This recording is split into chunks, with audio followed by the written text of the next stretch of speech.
তো এই পর্যায়ে আমাদের জন্য যে অঙ্কটা আছে সেটি হচ্ছে এখানে ছিল হচ্ছে ৬ নম্বর অঙ্ক। সেটি হচ্ছে ১৮ ফুট উঁচু একটি খুঁটি এমনভাবে ভেঙে গেল যে ভাঙা অংশটি বিচ্ছিন্ন না হয়ে ৩০ ডিগ্রি কোণে মাটি স্পর্শ করে।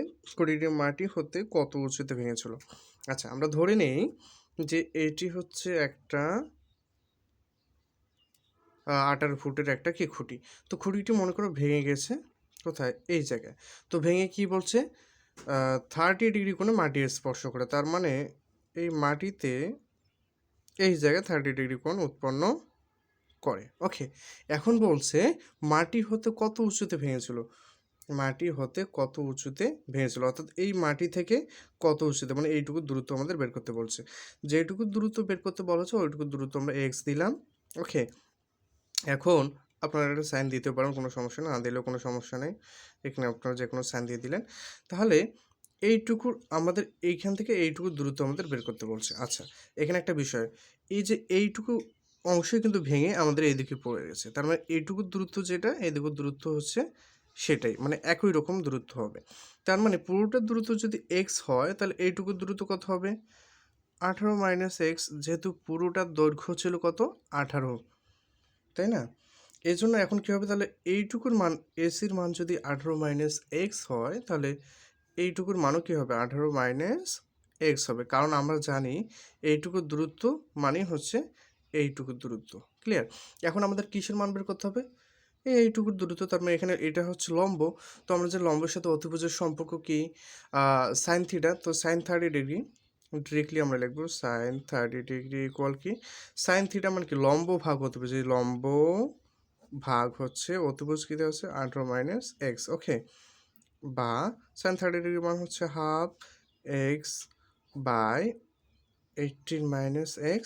তো এখন আমরা কী বের করব? এই 2 এর সাথে x যদি আড়াআড়ি গুণ করি হচ্ছে 2x হয়। এটার সাথে 1 এর সাথে যা গুণ করি তাই হয়, যা আছে তাই। তো আমরা এই এক্সটাকে এদিকে আনলে কত হয়? 2x আগে থেকে ছিল 3x হয়ে যাচ্ছে। তো এখানে তো শুধু থাকছে 18, বা আমরা x রাখলাম। এই 3টা এদিকে আসলে কি হয়ে যায়? ভাগ হয়ে যাবে।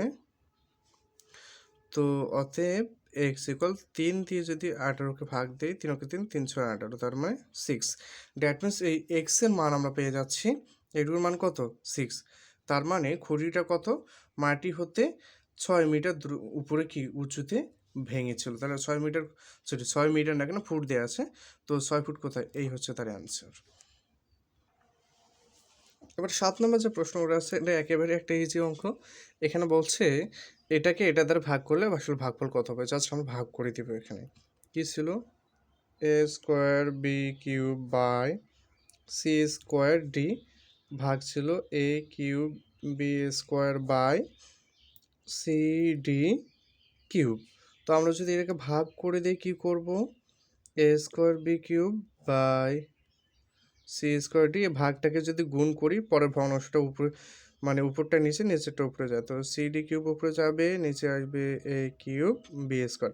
এখন জাস্ট উপর নিচে আমরা কাটাকাটি করব। দেখেন এখানে এ স্কোয়ার, এখানে কি এ কিউব, তার মানে এ স্কোয়ার চলে গেলো, এখানে এ কিউবের থেকে এ স্কোয়ার চলে গেলে এখানে এ থাকে। অনুভাবে এখানে কি বি স্কোয়ার চলে যাচ্ছে, এখানে বি কিউব থেকে বি স্কোয়ার চলে গেলে বি থাকে। অনুভাবে এখানে সি চলে যাচ্ছে, এখানে সি স্কোয়ার থেকে কি সি চলে গেলে একটা সি থাকে। অনুরূপভাবে এখানে ডি আছে, ডি স্কোয়ার থেকে, সরি ডি কিউব থেকে একটা ডি চলে গেলে ডি স্কোয়ার থাকে। তাহলে আমরা উপরে কি পাচ্ছি? উপরে পাচ্ছি হচ্ছে বি আছে, হচ্ছে ডি স্কোয়ার, আর নিচে হচ্ছে এসি। তো এই অ্যান্সারটা কোথায় আছে? এই যে এই হচ্ছে না।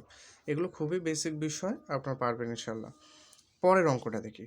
এটি আরও একটি সহজ অঙ্ক দিয়েছে, মোটামুটি একেবারেই সহজ দিয়েছে। একটু যদি আমরা মাথাটাকে ঠান্ডা রাখি তাহলে হয়তো খুব দ্রুত এগুলো সলভ করা সম্ভব হবে। দেখেন 5/6 এর সাথে, সরি 6 এর 6/7 ভাগ এইটাকে, মানে এর সাথে আসলে কত যোগ করলে যোগফল 1 হবে। তো প্রথম কাজ হচ্ছে আমাদের এটা কি ক্যালকুলেশন করা। এটা আপনি ক্যালকুলেশন করে নিন। 5/6 এর মানে তো গুণ, আপনারা জানেন 6/7। তো আমরা এই ভাগটা রাখলাম। আমরা এই মিশ্র ভগ্নাংশ থাকলে এটাকে সাধারণ ভগ্নাংশ করে নেব, এটা জানেন আপনারা নিয়ম। এটার সাথে এটা গুণ করে এটা যোগ করে দিতে হবে। 7 × 7 আর 3 যোগ করলে কত হয়? 10 হয়। নিচে 7 সাথেই থাকলো। আচ্ছা, তো 5/6 এর তো এরই থাকলো, এর মানে গুণ বা এর রাখলে কোনো সমস্যা নেই। 6/7 তো ভাগটাকে গুণ করলেও পরিবর্তন হয়ে যায়, নিচেরটা উপরে যায়, উপরটা নিচে আসে। একটু আগে যেটা করলাম এখন শুধু কাটাকাটি করবো, 6 চলে যায়, 7 আর 7 চলে যায়, উপরে 5 একে 5, 5 দুগুণে 10, তার মানে উপরে থাকছে 1, নিচে থাকছে 2। আমাদের প্রশ্নটি ছিল যে এটার সাথে এর সাথে কত যোগ করলে যোগফল 1 হবে। এখানে হাফ বের হয়েছে, তার মানে হাফের সাথে হাফ যোগ করলেই তো 1 হয়। এই হচ্ছে বিষয়। তাই হচ্ছে কি এখানে হাফ কোথায় অ্যান্সার? এই যে হাফ হচ্ছে এই অ্যান্সার। তাহলে এটি হবে এর অ্যান্সার। আশা করি বুঝতে পেরেছেন। তো এ পর্যায়ে যে আমাদের 9 নম্বর অঙ্কটা আছে সেটি হচ্ছে 30 টাকা 75 টাকার শতকরা কত? দেখেন আমাদের বেশিরভাগ সব মানে যতগুলো অঙ্ক এই রিলেটেড আসে কখনো কিন্তু এই অঙ্কটা আসে না যে 75 টাকার মানে 25% বা 40% হচ্ছে কত টাকা, এটা আসে না। একটু উল্টে দেয়। মানে মানে ফলাফলটা দেয় আর কত পার্সেন্ট এটা শুধু বের করতে বলে। 30 টাকা 75 টাকার শতকরা কত? আবার এমন হতে পারে কি 20 টাকা 75 টাকা শতকরা কত? এভাবে প্রশ্নগুলো আসে। তো আমি এইসব প্রশ্ন একেবারে একটা শর্ট টেকনিক আমি নিজে তৈরি করেছি। আসলে অঙ্ক করতে গিয়ে আসলে এগুলো বিষয় মাথায় চলে আসে অটোমেটিক্যালি। আপনারাও যদি প্রত্যেকটা অঙ্ক একেবারেই বেসিকভাবে করেন, দেখবেন আপনারাই শর্ট টেকনিক তৈরি করতে পারবেন। তো এই ধরনের যত অঙ্ক আছে তো সেই অঙ্কগুলো করার একেবারে একটা শর্ট টেকনিক আপনারা কাজে লাগাতে পারেন। অবশ্যই হবে এবং খুবই একটা ইজি অঙ্ক। আমি মনে করি কি বলছে 30 টাকা 75 টাকা শতকরা কত? মনে করি ওই সংখ্যাটা হচ্ছে x ইকুয়াল লিখলাম। যেহেতু শতকরা কত বলছে তাই আমি কি দেব? 100 দিব, গুণন দিব। এবার যত টাকা, যত টাকার না, এত টাকা 75 টাকার, তাই না? য যত টাকা অর্থাৎ রেজাল্টটা লিখব 30 এবং যত টাকার বলছে এটা লিখব নিচে। তাহলেই আমাদের অ্যান্সার হয়ে যাবে। এখানে আর করার কোনো সুযোগ নেই। তো আমরা 75 কে যদি আমরা কাটি 3 25 75 আর 4 25 100, 3 অক্ষে 3, 3 10 30, 4 আর 10 গুণ করলে কত হয়? 40%। আমি আবারও বলছি, যদি শতকরা এভাবে যেকোনো অঙ্কই আপনারা দেখতে পারেন খুব ইজি লাগবে। অর্থাৎ আমরা কি যেহেতু শতকরা বের করতে বলছে 100 গুণন যত টাকা আছে এটা দিয়ে দিলাম, যত টাকার এটা শুধু জাস্ট নিচে। একেবারেই ইজি হবে। আপনারা যেকোনোভাবে আপনারা ফলো করতে পারেন। দেখেন অবশ্যই মজা লাগবে অঙ্কটা এবং আনন্দ পাবেন অনেক। দেখেন এবার যে 10 নম্বর অঙ্কটা দেওয়া আছে সেটি হচ্ছে একটি স্কুলে 70% ছাত্র ফুটবল, 75% ছাত্র হকি এবং 80% ছাত্র ক্রিকেট পছন্দ করে। ওই স্কুলের কত শতাংশ ছাত্র 3টি খেলাই পছন্দ করে? আচ্ছা, পছন্দ করার তালিকা বের করতে বলছে। তাহলে বিষয়টা এমন না, আসলে মোট তো পার্সেন্টেজ ছিল 100%। তো প্রত্যেকটা থেকে যদি আমরা কি বের করি যে পছন্দ করে না যত পার্সেন্ট, তাহলে পছন্দ করে না যত পার্সেন্ট এটাকে যদি মোট পার্সেন্ট থেকে বিয়োগ দেই তাহলেই তো আসলে আমাদের মেইন অ্যান্সারটা বের হয়ে যাচ্ছে। তার মানে 3টি খেলাই পছন্দ করে কতজন? মোট পার্সেন্টেজ থেকে কতজন পছন্দ করে না এটাকে বিয়োগ দিলেই আমাদের কি মোট খেলা পছন্দ করে কত পার্সেন্ট এটা আমরা বের করতে পারবো। তাহলে আমরা শুধু এখানেই বের করতে পারি বা এখানে একটু আলাদাভাবে বের করি। তাহলে ফুটবল পছন্দ করে না। আমরা এফ দিলাম, এফতে ফুটবল পছন্দ করে না। কতজন? এখানে একটি 70% ফুটবল পছন্দ করে, তাই না? তো তাহলে পছন্দ করবে না কতজন? 100 বিয়োগ যদি 70 দেই কত হয়? এখানে আসলে 30%, তাই না? অনুরূপভাবে কি হবে? 75% হকি, তাই না? তাহলে হকি মনে করেন এটাই দিলাম, পছন্দ করে না কতজন? তাহলে 100 থেকে যদি 75 বিয়োগ দেই তাহলে অ্যান্সারটা কত হচ্ছে? 25%। অনুরূপভাবে যদি কি 80% ছাত্র ক্রিকেট পছন্দ করে, তার মানে ক্রিকেট পছন্দ করে না কতজন? ক্রিকেট পছন্দ করে না 100 বিয়োগ হচ্ছে 80 হলে আপনারা জানেন হচ্ছে 20%। তার মানে মোট পছন্দ করে কতজন? মোট পছন্দ করে 30 আর 30 আর 20 50 আর 25 হচ্ছে 75%, তাই না? তার মানে 3টি খেলায় মোট পছন্দ করে না হচ্ছে 75%, তার মানে 3টি খেলাই পছন্দ করে কতজন? তাহলে কি এই 100 বিয়োগ জাস্ট হচ্ছে 75%, তার মানে হচ্ছে 100 থেকে 75 বাদ দিলে 25%। এটি হচ্ছে অ্যান্সার। খুব সহজ বিষয়। আপনারা প্রথমে বের করবেন যে কোন মানে 3টি খেলাই পছন্দ করে না কত পার্সেন্ট, তারপরে মোট পার্সেন্টেজ থেকে এটা বিয়োগ করে দিলে কি 3টি খেলাই পছন্দ করে যত পার্সেন্ট এটা বের হয়ে যাচ্ছে। 25% কোথায় আছে? এই হচ্ছে আমাদের অ্যান্সার। এরপর যে অঙ্কটা আছে সেটি হচ্ছে, এই অঙ্কটা ছিল পিতা ও পুত্রের বয়সের সমষ্টি 70 বছর, 7 বছর আগে তাদের বয়সের অনুপাত ছিল 6 অনুপাত ক, এবং 5 বছর পর তাদের বয়সের অনুপাত কত হবে। দেখেন আমাদের মেইন প্রশ্ন চেয়েছে 5 বছর পর তাদের বয়সের অনুপাত কত হবে। তাহলে দেখেন 5 বছর পরের কাহিনী তো সেটা পরের ব্যাপার। আমি যদি আমার বর্তমান বয়সটা না জানি তাহলে পরের বয়সটা আমি কেমনে বের করব। এই জন্য আমাদের প্রথম লজিক হচ্ছে আমাদের যে কোনোভাবে কি তাদের বর্তমান বয়সের অনুপাত বা তাদের আলাদা আলাদা আলাদা তাদের বর্তমান বয়সটা কত এটা আগে বের করতে হবে। তার মানে আমি যদি মনে করি আমার বয়স বর্তমান 10 বছর, 5 বছর পর আমার বয়স কত 15 বছর হবে, আর আমার পুত্রের বয়স মনে করেন 5 বছর, 5 বছর পর তার বয়স হবে 10 বছর, তাহলে 15 অনুপাত 10 আমরা করে দিলে হয়ে গেলো। তাহলে মেইন ফ্যাক্ট কোনটা, অনুপাতটা না, অনুপাত মানে তো হচ্ছে ভাগ। যে যদি আমরা সংখ্যাটা পাই তাহলে ওটাকে আমরা কি ভাগ আকারে বা অনুপাত আকারে মাঝে দিয়ে দেবো, সেটা হচ্ছে অনুপাত। তো প্রথম কাহিনী হচ্ছে আমাদের কি বর্তমান বয়সটা কত এটা বের করতে হবে, তার সাথে 5 যোগ করে দিলে কিন্তু আমরা এই অনুপাতটা পাবো। তো এখানে একটা ক্লু দিয়ে দিয়েছে 7 বছর আগে তাদের বয়সের অনুপাত ছিল কত, কারণ প্রথমটা পিতা পরেরটা পুত্র। তাহলে আমরা কি করব, ধরি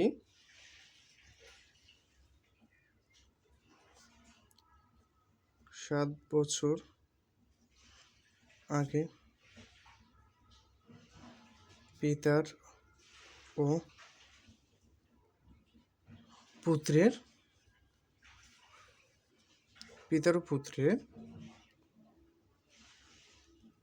বয়সের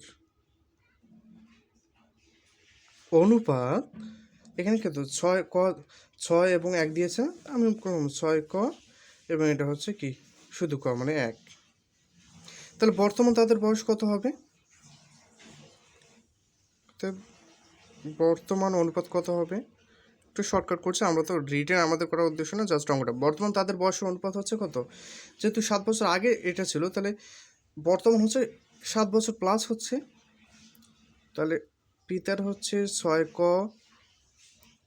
প্লাস হচ্ছে 7 অনুপাত পুত্রের হচ্ছে ক প্লাস 7। এখন দেখেন এখানে আবার এরা দিয়েই দিয়েছে কি পিতা ও পুত্রের বয়সের সমষ্টি 70 বছর, তার মানে বর্তমানে এটা বয়সের সমষ্টি কত 70 বছর। তার মানে আমরা প্রশ্ন মতে দিয়ে এটা লিখতে পারি না, প্রশ্ন মতে এই দুইটা বয়স যোগ করলে তো 70 বছর হবে, তাই না। এর জন্য আমরা কি লিখছি 6 ক প্লাস 7 যোগ ক প্লাস 7, মানে এটা হচ্ছে পিতার অংশ, এটা হচ্ছে পুত্রের অংশ, ইকুয়াল কত, এই দুটো যোগ করলে 70 বছর হয়, আমরা লিখে দিলাম। বা 6 ক আর 1 কত 7 ক প্লাস হচ্ছে 7 7 14 ইকুয়াল হচ্ছে 70, বা আমরা বের করছি এখানে 7 ক আছে, আসলে 70 থেকে যদি আমরা 14 বিয়োগ করি হচ্ছে 58, বা আমরা কয়ের মান পাচ্ছি এই 58কে যদি আমরা কততে ভাগ করি, সরি এখানে কত বিয়োগ হচ্ছে 4 আছে 10, সরি এখানে 56 হবে, ইয়েস 4 আছে 10 হতে 6, মূলত এটা আমরা বিয়োগ করে দিয়েছি আর কি, এত কাহিনী বাদ, শর্টকাট না করে ডিরেক্টলি করে দিলেই তো হয়ে যাচ্ছে। ওকে, আমরা 56 পেয়ে যাচ্ছি, ভাগের 7টা এদিকে আসে কি হয়ে গেলো ভাগ, তাহলে কয়ের অ্যান্সার আসলে পাচ্ছি কত 8, তাই না। তার মানে কয়ের অ্যান্সার যদি 8 পাই তাহলে বর্তমান পিতার বয়স কত হচ্ছে 6 ক প্লাস 7, মানে 7 8 56, অর্থাৎ পিতা 6 গুণন 8 প্লাস 7, তার মানে কি 6 8 48 আর 7 হচ্ছে 55 বছর, আর পুত্র হচ্ছে কত ক প্লাস 7, হ্যাঁ ক প্লাস 7 মানে হচ্ছে কয়ের মান পেয়েছে 8 প্লাস হচ্ছে 7 মানে 15 বছর। তো পিতার বয়স যদি বর্তমান 55 বছর হয়, পুত্রের বয়স যদি 15 বছর হয়, তাহলে 5 বছর পর তাদের বয়সের অনুপাত কত হবে, 5 করে যোগ, কারণ পিতার বয়স হবে কত 55-এর সাথে যদি 5 যোগ করি 60 হবে, তাদের বয়সের অনুপাত হচ্ছে এই অনুপাত দিলাম, পুত্রের বয়স কত হবে 5 বছর যোগ করলে হচ্ছে 20 বছর হবে, আমরা ক্যালকুলেশন করলে 20 ওকে 20 3 20 60 আমরা জানি, তো 3 অনুপাত হচ্ছে 1, এটি হচ্ছে অ্যান্সার। 3 অনুপাত 1 কোথায় দেওয়া আছে আমরা দেখতে পাচ্ছি, এই হচ্ছে 3 অনুপাত 1। তো বিষয়টা আমি আরেকবার সামারাইজ করছি, আমরা এই ধরনের অঙ্কগুলো করার জন্য আমাদের যে বিষয়টি মনে রাখতে হবে সেটি হচ্ছে 5 বছর পর 7 বছর পর যে বছরের পরে অনুপাত বের করতে বলুক না কেন, আমাদের লজিক রাখতে হবে প্রথম বর্তমান তাদের বয়সের অনুপাত কত বা বর্তমান তাদের বয়স কত, এটা যদি আমরা বের করতে পারি পরবর্তী কয়েক বছর পরের যত বয়সের অনুপাত চাক না কেন আমরা বের করতে পারবো। এই বিষয়গুলো আমাদের মাথায় রাখতে হবে।